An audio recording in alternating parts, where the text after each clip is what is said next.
Hello and welcome back to Witchfix. Today I'm going to be talking about The Witch's Daughter, a novel by Paula Brackston. Not to be confused with the other novel called The Witch's Daughter, which I also have an episode on. But this is definitely one that was more recent because the other one came out in the 70s and this one was published in 2010. I'll include a trigger warning for this book because it does contain a rape scene, and there are issues throughout it which are related to rape and sexual coercion. So The Witch's Daughter by Paula Brackston is one of a series of similar novels that she's written. There are other novels with witch in the title that she's written which don't seem to be connected to this one, and those are The Winter Witch, The Midnight Witch, The Silver Witch, and also a short story called The Witches of the Blue Well. But there is now a sequel to this one called The Return of the Witch, which I am going to try and get my hands on just to, for the sake of completeness, follow up on the story. The story of this one is that the main character, Bess Hawksmith, is living in the 1600s and her mother is accused of witchcraft and then executed. Following on from that, she makes a deal with a warlock to save her life and to get her away from there. And something about this deal involves her then acquiring the power of immortality. And the book then follows her to present day, where she is trying to build a life for herself. And throughout the book, we flash back to other lives that she's had as she's tried to hide from Gideon, who is the warlock, and how she's tried to find a way to escape the debt that she owes him, or that he feels she owes him. So I was quite keen to read this book. I do like things that have a basis in the historical witch trials, and this seemed like it had a nice fantasy twist to it with the immortality angle. I also like the idea that's introduced later on in the blurb, where Elizabeth in the present day meets a girl called Tegan and starts teaching her witchcraft and how to be a witch, but then obviously the threat of Gideon enters the scene once again, and it seems like they're going to have their final showdown. I took this book on holiday, and it was just after starting it, I think, that I had a really nasty fall and hurt my ankle and was therefore sofa bound for about 2 days, and so I managed to read it very, very quickly. It was quite an enjoyable read. I did struggle with some parts of it for reasons that I'll get into in a moment, but it was mostly the kind of book that I think you could pick up and take on holiday with you and breeze through. It doesn't leave you really thinking overly much. It's definitely more of a contemporary women's fiction chick lit type book, as opposed to something that you're meant to sort of think about for a great deal of time during and after reading it. That's not a bad thing at all. I quite enjoy chick lit books, or books that are meant to be just read as entertainment and not meant to carry any specific message along with them, and that's what this was. It was pure fantasy, pure fun, and there was something distinctly captivating about it. Certain parts of it were quite interesting, although certain other parts I felt I had read before in a lot of other books, and that's not to accuse the author of like plagiarism or anything, but there are scenes where in the start Bess's family is afflicted by the plague, and then later the scenes of the witch trial, and it just felt that we were going over quite old ground. This is stuff that's been included in quite a number of books of similar theme, and that perhaps a lot more pages were devoted to describing that all over again than to breaking new ground and introducing new ideas and new scenes that we hadn't seen before. There are a couple of these sort of original scenarios in the book, and those are really enjoyable, but I do feel like they were swamped a teeny bit by the sheer volume of this book. It's quite a long book. It's 450 pages, and I felt, to be honest, it could have been cut down by about 100 pages or so, maybe even more. There are quite a lot of wordy describing passages and sections. There are also quite a lot of really long paragraphs. The longest one I could find went on for over 2 pages. There was just no indent, no change whatsoever. I think I've previously said in other reviews that long paragraphs, long chapters definitely slow down the pace of the story, and they make it feel like it's taking longer for you to get through it. And the end result of a long paragraph, especially one that's 2 solid pages long, is the reader is going to skim, because trying to maintain solid attention on the text without the breather that a new paragraph affords, where you glance away or you think about what you've just read, just creates a lot of stress on the reader to constantly be engaged with this really long paragraph and try and remember everything that's going on in it before they get to a point where they can rest. And it just really annoys me when books have really long paragraphs, especially for more than a page. Some of the description, as I've said, is also quite wordy, and you'll see from the extract that I'm going to read that there is quite a lot of that slightly overwrittenness to it, which I think again would have cut down on the length if they'd been a bit harsher editing that out. I felt going into it from the blurb that there was going to be a brief catch up on the life of Bess Hawksmith in the 1600s, and there in fact is a couple of pages at the start where it ends with her sort of running away into the distance, and then we come into the life of modern day Elizabeth. So I was a bit surprised when most of the book turned out to be set in the past, because from the blurb it made it look like we were mostly going to be focused on Elizabeth now and Tegan and the modern day troubles that they were in. And in fact there were quite large sections. There's a flashback from page 39 to page 193, which goes back to the time period which ended in the short snippet at the start of the book. So it felt like we'd drastically gone back on ourselves, and we already knew how that situation was going to end. So I understand why those flashbacks are there, because they help to outline what Elizabeth's gone through in the previous years and her encounters with Gideon previously. But at the same time, they were quite long. And they take place, one is in the 1600s, the witch trials and the plague.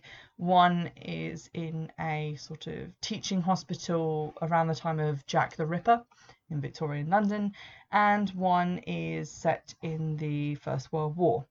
And the First World War especially has been covered quite a lot in different books, and I felt a lot of time was given over in that section too, going over things that we've definitely read before about the horrors of a field hospital, what it looks like, what war does to people, especially when conducted in the way it was then. And it just didn't feel like I was reading anything that I hadn't read before in novels specifically set in that time period. So I felt like the flashback sequences could have been a bit shorter. They didn't necessarily have to reinvent the wheel as far as describing the First World War, Victorian London, and the sort of witch trial era of the 1600s. There is a kind of shorthand that can be employed there, where obviously you can assume that the reader knows just a little bit about it and can imagine things without having to be told them again. Now, having said all that, I did actually enjoy the book. As I said, I'm going to look up the second novel in the series. The series is called The Shadow Chronicles. It is quite interesting. The character of Bess herself was a nice character to get to grips with, because she's definitely an active character, not passive, which I find in historical fiction a lot of the female characters tend to be quite passive and things just happen to them, whereas in this she was definitely out there doing stuff. You definitely feel for Bess at certain points throughout the story, because she's trying really hard to have a life, and witchcraft is impinging on that, and the price that she's paid for the power that freed her from being persecuted as a witch in the 1600s is very, very high, and it keeps getting higher all the time. Some of the things that irritated me about the nature of the story were, there's definitely a difference made between the kind of witchcraft that Elizabeth is practicing in the present day, which she calls hedge witchcraft, and the witchcraft that she learns from Gideon. Gideon's witchcraft involves summoning demons and various imps and things, very much in the style of the things that people were accused of during the witch trials. And when he initiates her mother into this kind of satanic hardcore demonic witchcraft, imps actually come to suckle from her just the way that they do in the sort of witch trial accusations. And I thought it was really kind of weird because Elizabeth gets these powers from him, but then sees a distinction between the hedge magic and the magic that is what he's practicing, which is sort of stereotypical anti-Christian magic. And then she refers to the hedge witchcraft that she's practicing as Wicca, and does a lot of recognisable Wiccan practices like casting a circle, celebrating the Sabbats, and referring to the goddess. And I just thought it was kind of poorly defined as to who this goddess was that she was talking about, because obviously Gideon attributes his power to the Christian devil, and she attributes hers to the pagan goddess.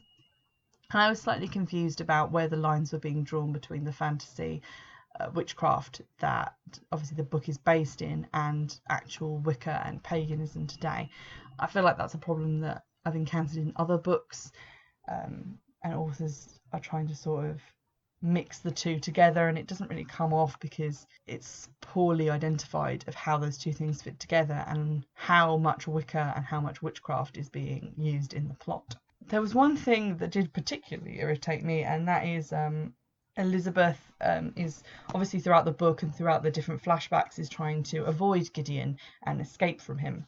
Now, she starts life as Bess Hawksmith, and in the present day section she is known as Elizabeth Hawksmith, but her other identities are also variations on her real name. When she is in Victorian London, she's Dr. Hawksmith, Eliza Hawksmith, so that's very similar to Elizabeth. And then in the First World War section, she's known as Elsie, I think. So she's not really making much of an effort to disguise herself. She's going by her full real name every time that we see her in this book, and I just felt like maybe she should just change her name to Hawk or just Smith, or just make even a token effort to try and hide who she is, because in every incarnation she is doing her herbal healing, or she is a doctor or a nurse and going by her real name, which is what Gideon knows her as, and he also knows her as a practitioner of healing from when they first originally met. So it's not going to take a genius to continually hunt her down, and it just bothered me that the writer hadn't thought about that and thought, actually, how is this going to come off if my character is too dumb to just change her name? Something else that irritated me was in the first story where Gideon catches up with her in the Victorian London section, she writes down the name of a guy she kind of feels bad feelings about and thinks that he might be Gideon. She rearranges the letter of his name and realises that it's an anagram for Gideon's full name, which is almost as dumb as continuing to go by your full name, but just not quite as dumb, so I guess Gideon wins. But then she also does the same to the name of another guy who she also knows and is in love with in that section, and the kind of big tragedy of that section is actually the guy who she's in love with turns out to be Gideon. And his name is also an anagram, and I was just feeling like, one, why would he pick a name that was an anagram? Why wouldn't he just pick a random name? And two, why would he set up a fake identity for some other guy and then also be there himself but have both of the names be an anagram of his name? It just felt very strange and slightly lazy writing, because I'm sure you could have had her find out who Gideon was without his name literally being an anagram. But I digress. Aside from those things, and it does sound like I have quite a lot of issues with this book, I don't really. I did enjoy it. I enjoyed the plot. I vaguely enjoyed the historical settings as well. They were quite interesting. My favourite was probably the middle section when she was in Victorian London, because I quite like Jack the Ripper and all that elements of history, so that really was just right up my alley. It's just that some of the things in it feel like the book maybe could have been edited a little bit better, and maybe someone needed to say these things when it was still being in the pre-publication stage. Someone should have said, actually, have you noticed that this lady who's meant to be on the run this whole time never actually changes her name? And maybe that doesn't make a lot of sense. And it just feels like it's been deemed to be marketable, and they've just gone, oh yeah, this is definitely a great book, and then maybe not as much work has been done on it as should have been. But I'd give it definitely a solid rating and would definitely recommend it. It's probably one of the better contemporary witch novels that I've read recently, and I am genuinely interested to check out the other books that the writer has written, even the ones that aren't technically related to this one in terms of plot but are still part of the Shadow Chronicles series. I'm going to read a little extract from the start of the book. This is page 9, and it's the first section, which is written from modern Bess's or / Elizabeth's point of view. And I chose it just because it gives a nice idea of how the book is written, but also because it kind of illustrates a little of that overwrittenness that I was referring to earlier, specifically when we get into it, when Elizabeth describes the colour of her hair, which I kind of rolled my eyes a little bit, and if it had been at the start of the book instead of on page 9, I probably would have put it down and not read anymore. So here we go. This is February 2nd, 2007, full moon. I woke at dawn on my first morning at Willow Cottage to a heavy fall of snow. The landscape lay coyly clothed in ermine, waiting to reveal itself to me upon better acquaintance. The sky blushed briefly, lending a fleeting warmth. My bedroom window affords, as I had anticipated, an excellent view of the village of Matravers. Set on a small tump at the far end of the green, my little house is pleasingly separate from the cluster of thatched cottages and the short brick terrace that make up the centre of the village. Also situated around the green, which boasts a chalk stream and duck pond, are a post office and small shop, a genteel coaching inn, and a bus stop from which children are taken to school and pensioners go to the weekly market in Pasbury. The church is at the other end of the green, set back and mostly obscured by impressive yews. The lane beyond the church gives access to the canal that runs west towards Pasbury. From the front of my house I have a clear sight of anyone approaching, while the modest copse behind gives me seclusion. I can choose when to see and when to be seen. I do my best to remain as invisible as my admittedly unusual appearance will allow. A woman on her own will always attract attention, particularly if she is in any way different.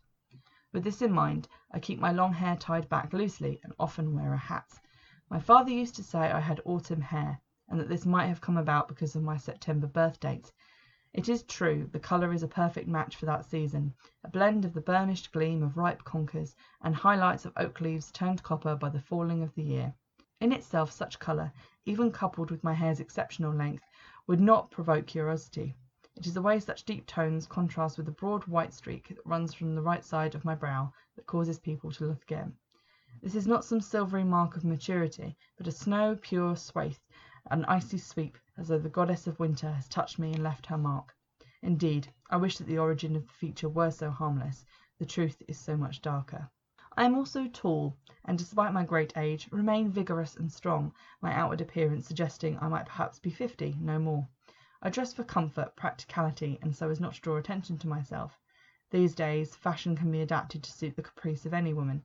It seems so that my long skirts, my liking for rich colours and fabrics, and my favourite garments collected over many years of roaming this earth, can all be worn without appearing anything more than a little eccentric.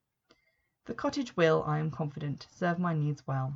After small alterations, I plan to create a path from the back door directly to the stream, which runs through the willows that give the place its name. The holly hedge on the front boundary needs additional planting, and I must find space for elder, birch, and rowan when the time is right. The garden must be completely dug over, and something will have to be done about the lack of shade to the west of the house. It is perfect for a herbery, but it is a large space, and anything else planted there will surely scorch. The house must stay as it is for now, unless intemperate weather prevents me from working outside. If there is a clear sky for the moon tonight, I will pace out my kitchen garden and mark it with hazel sticks. I might even venture for a night walk, though I doubt I shall go as far as the edge of the great woods that lie on the horizon behind the house. They beckon, but I am not ready to go there yet. They are of another time. It is easy on a shining day such as this, when all is newness and future, to forget for whole moments the past, as if it cannot cast its shadow on the taintless snow. Imbolc is my favourite time of year to find a new home, signifying as it does looking forward to rebirth and renewal. But I cannot afford to become complacent. I must not allow myself to drop my guard. These picturesque surroundings are certainly benign, as I predict most of my new neighbours will prove to be. The danger, as always, will come from afar. It does not lie in wait, but follows me. I can never let myself be made vulnerable by the illusion of safety. You can definitely find this book still in bookshops. I've seen it around, and this copy that I bought is only just secondhand. It hasn't been through the mill as much as some of my other paperbacks. And I have seen this in Waterstones recently, so go out there and buy a copy and make your own mind up. And definitely stay tuned for an episode about the sequel, because I'm hoping to get my hands on that very soon. I hope you've enjoyed this episode, and as usual you can get in touch on Twitter at Witchfix and via email, which is witchfixpodcast@gmail.com. You can also catch up with the podcast on YouTube if you happen to be a little bit bored at work, and I'll see you in the next episode. Bye!